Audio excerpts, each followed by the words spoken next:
Welcome. In today's guide, we'll walk you through the simple steps to change your name on WhatsApp.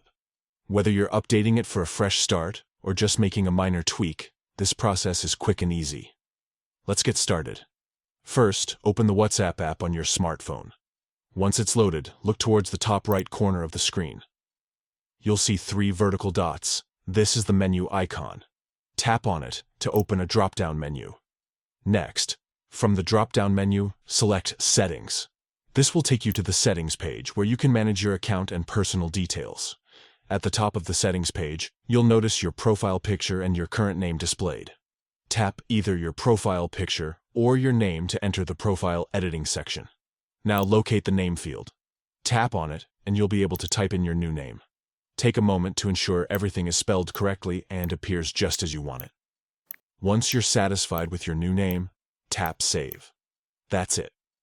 Your WhatsApp profile name has now been successfully updated. By following these simple steps, you can easily keep your WhatsApp profile up to date and reflective of who you are. Thanks for tuning in, and enjoy customizing your WhatsApp experience.